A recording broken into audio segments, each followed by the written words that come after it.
po tayo. In fact, diba, last year, meron namang naunang ganitong mga round of impeachment complaints. So, hindi naman po mag-prepare ang ating defense team. So, handa naman po tayo. Masasabi nating handang-handa tayo. Okay. Pero sabi kahapon ni Terry Ridon, sumagot nga ang Vice Presidente, pero walay daw laman Wala eh. daw laman. Oo, ano ang reaction nyo doon, Attorney? Tayo naman po, we believe that Congressman Redon and even other lawmakers are entitled to their opinion. Sa atin, ang pananaw lang naman po natin is wala naman po kasing sapat na ultimate facts na nailagay doon sa unalahad, doon sa mga impeachment complaints.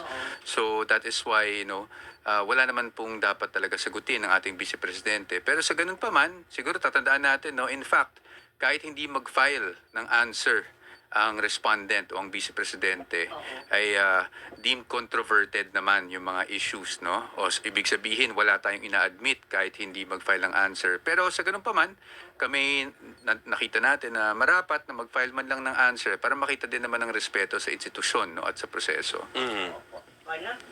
Siguro, Attorney, bigyan lang natin ng overview yung mga kapamilya natin without going into the full details. Kumbaga, ano po ang pinakasustansya ng sagot ng Vice President sa kaliwat ka ng mga accusation na ibinabato po sa kanya? Opo, batay po dun sa ating answer, I would say siguro gawin na lang nating two main points. Okay. Yung unang point is really on the constitutionality ng proceedings. Alright. Ang sinasabi po natin doon ay sa aming pananaw, nagkaroon ng ibang standards or double standards, ika nga, doon sa naging pagsusuri sa sufficiency in form and substance pagdating doon sa mga impeachment complaints na naihain laban sa ating Pangulo. Kung ikukumpara mo doon sa naging pagsusuri naman doon sa impeachment complaints na inihain laban sa Vice Presidente.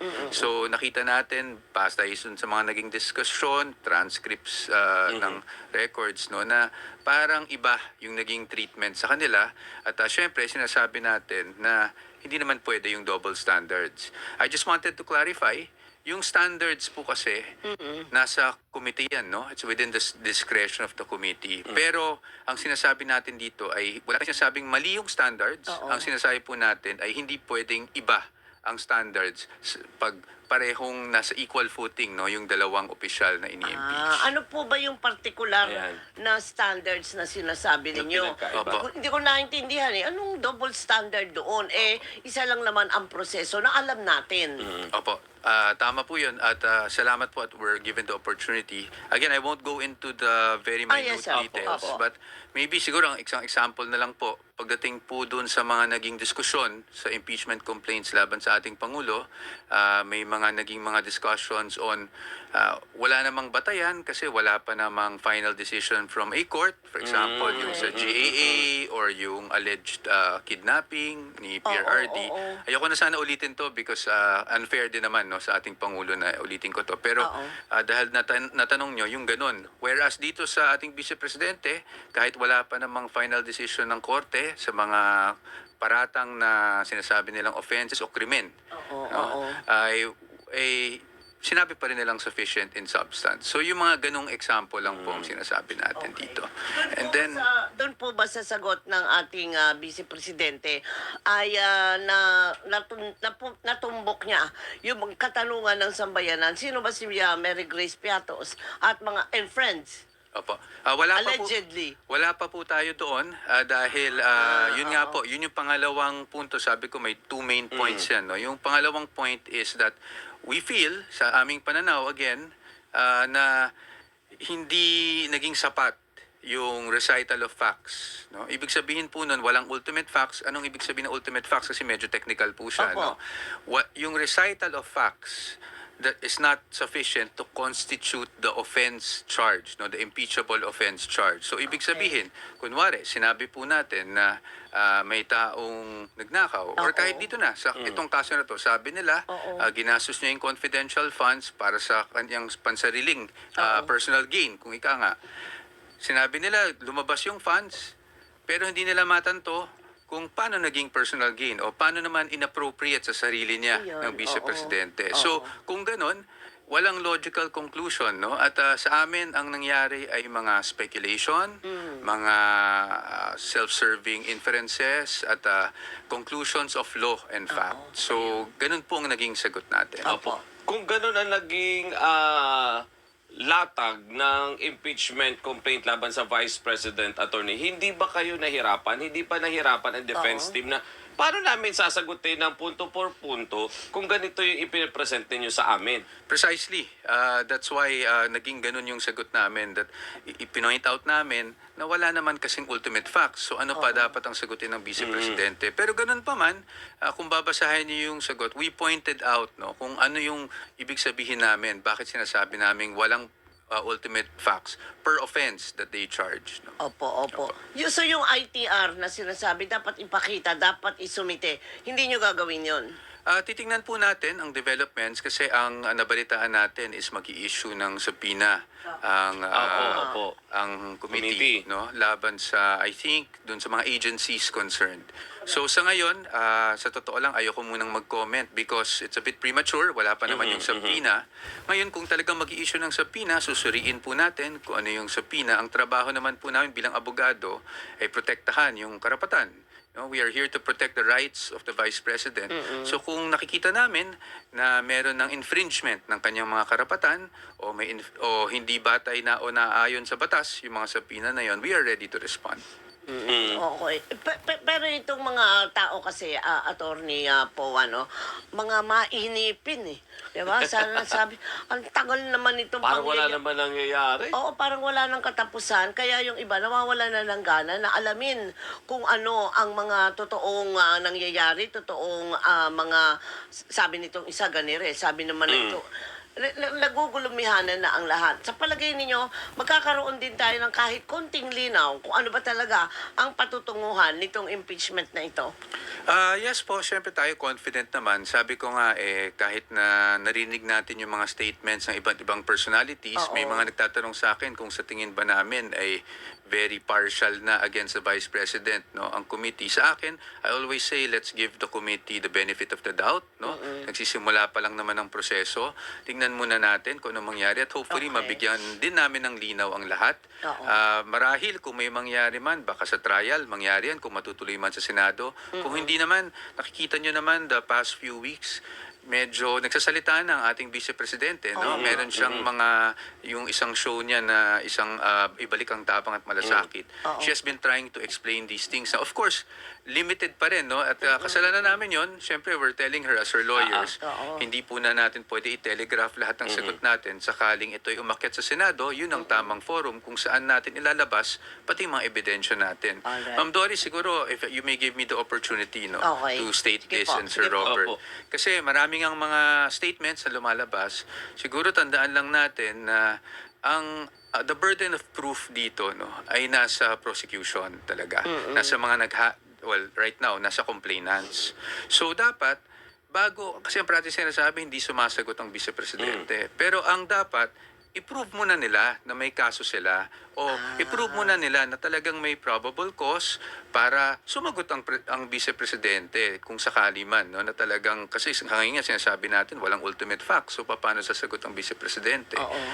But please expect naman that the Vice President is not shying away from accountability. She's not evading accountability as other people say. In fact, she has been wanting to talk about it, di ba? Pero kahit kami mga abogado, syempre sinasabi namin, let's be careful muna sa ngayon dahil may proseso at baka nga umakyat sa Senado at pag umakyat sa Senado, doon tayo maglalabasan ng ebidensya at confident kami na mapapatunayan namin na walang basihan itong mga paratang laban sa kanya. Kumbaga, Vice, sabi nila ng team nila, attorney, stop muna ha, wait, hold lang. Correct. May tamang time tayo for that. Tama, Yun, tama. kaya hindi natin naririnig ang Vice Presidente direkta na sinagot A to Z yung lahat. So, ganun yung strategy na ginagawa nila. Correct. Pero, sorry. Go ahead, Go ahead. Go. Sige. Hindi, klaruhin lang natin, attorney. Ano po magiging papel nyo dito? Kasi Ayan sinabi na. ni Congressman Luis Tro, hindi po pwede na witness kayo at the same time abogado. May conflict daw. Thank you po. Thank you for the opportunity to let me explain. Sana po hindi mas splice yung aking mga sagot sa mga lalabas O, kasi isang diretso lang. gusto ko Dr. sana nasa konteksto. Okay. Opo. Unang-una sa lahat, nire-respeto ko po yung views ng ating mga lawmakers. I feel Okay. and I sincerely feel that they are within their rights to raise concerns as they feel fit, no? As they see fit, even at the committee level. Ito pong pagsagot ko is not to argue with them. I think it would be inappropriate for me to argue with them. Ang role ko kasi, abogado talaga ng ating Vice Presidente. No? Okay. And I have been in that role, not just for the impeachment, but even as her private counsel. So, doon sa mga sinasabing lawyer cannot be a witness. No? Again, I am not arguing with them. Opo. Inilalatag ko lang pong aking posisyon. Dahil marami na rin nagtatanong na media na hindi ko sinasagot. 4 points lang po. no? Okay. Unang-una sa lahat, merong fundamental right ang isang akusado o isang respondent in this case na pumili ng abogado na gusto niya. No? To the right to counsel of her own choosing. Ika nga. Hindi pwedeng mabali yon. Well, of course, they are subject to certain limitations, Okay. pero definitely that's a fundamental right. All right. Pangalawa, pagdating sa ang abogado ay hindi pwede maging witness, ayon sa ating Code of Professional Responsibility and Accountability, yan po yung Code of Ethics naming mga Okay. abogado. Oo. Wala pong automatic disqualification pag ang lawyer ang magiging witness. No? Meron po yan sa Canon 3, Section 14, kung di ako nagkakamali. Nakasulat lang po dyan na syempre gusto nating ma-avoid na ang lawyer ay magiging witness for his or her client. Okay. Oo. Pero may exception din po 'yan. If ang lawyer ay magte-testify lamang sa mga formal matters, kunyari nagbigay ako ng demand letter, etc., pwede mag-testify doon. Kung ang matter ay essential to meet the ends of justice, pwede pa rin po. Ang kailangan lang, habang kinukuha ang testimonya ng abogado, yung abogado na yon will have to entrust the trial to someone else, to another lawyer. So, Okay. pwede, kasi habang nagtetestimony, alam naman, tanongin niya yung sarili niya, no? Sarili, oo. Yun po, yun ang pangalawang punto natin. So, yung conflict is not really supported under our Code of Professional Responsibility and Accountability, no? Third point, I think ang lumalabas po ng mga statements ay ukol sa baka daw mag-invoke ako ng attorney-client privilege at hindi na lang ako sumagot, no? Nakikita ko naman na yung concern nila doon. Pero kahit naman po i-reject nila ang aking appearance dito sa committee level, hindi naman po nangangahulugan na hindi na ako abogado ng ating Vice Presidente. Okay. So that the rejection of my entry does not negate the attorney-client relationship that I have with the Vice President. And therefore, it also does not negate the attorney-client privilege. But having said that, and I think this is most important, ma'am, sir, nakita nyo naman, noong 2024, ako ay pinatawag sa Committee on Good Government and Public Tama. Accountability. Oo. At nag-attend po ako ng lahat ng hearings, hindi po ako umabsent doon. Hindi po ako umabot sa sapina, no? Kahit imbitasyon, dumalo po ako. Sinagot ko po lahat ng tanong nila at hindi po ako nag-invoke ng attorney-client privilege. Even if at that time I was already private counsel to the Vice President. Kasi wala na po ako sa government service noon eh. So, at that time, wala po ako in-invoke. Bakit po? I never saw the need to invoke. Kasi pag tinatanong naman ako, it's based on my personal knowledge. Factual lang po yun. At sinagot naman natin lahat ng tanong. In fact, I would think exhaustively nasagot ko na lahat ng tanong. At kung matanong man ako ulit ukol doon, whether sa trial o kung saan man, yan pa rin naman ang magiging sagot ko na ang partisipasyon ko ay doon lang.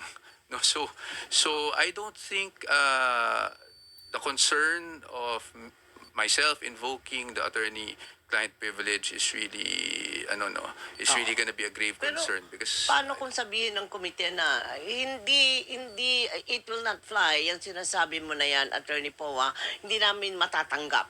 Pwede ba nila sabihin yun? Well, nasa prerogative naman po ng committee yan.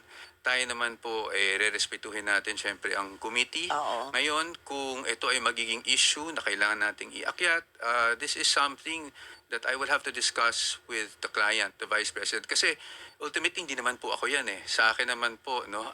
Kliyente pa rin masusunod. kasi yung karapatan niya yun eh. Hindi naman po yung sa akin. Yung karapatan niya to choose counsel, to engage counsel of her own choosing. Alright, so until such partner, time. choice niya yun eh. Oo nga eh. Prerogative niya kung sino gusto niya Tama. magdepensa So sa until kanya. such time na sabihin ng VP na Michael, magpahinga ka muna, huwag ka na muna dito, doon ka palang aalis o doon ka palang bibitiw. Yes po.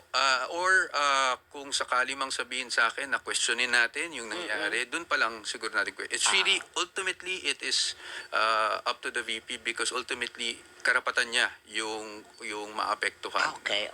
So, kamusta naman siya? Oo. Kasi syempre, ang laki ng pressure. Hinihintay ng taong bayan yung ika-10th day ng pagsagot niya. And then, here comes Ridon saying, wala naman sustansya, walang laman. So, yung iba, nadidismaya. So, paano nyo nakokontrol yung ganoong klaseng, hindi naman naratibo, impresyon na naibibigay sa mga tao? Well, sa amin naman, nasabi ko nga kanina, we respect the opinions of everyone, no? Oo. Regardless kung yan ay para sa atin o medyo hindi para sa atin or against us, we respect it.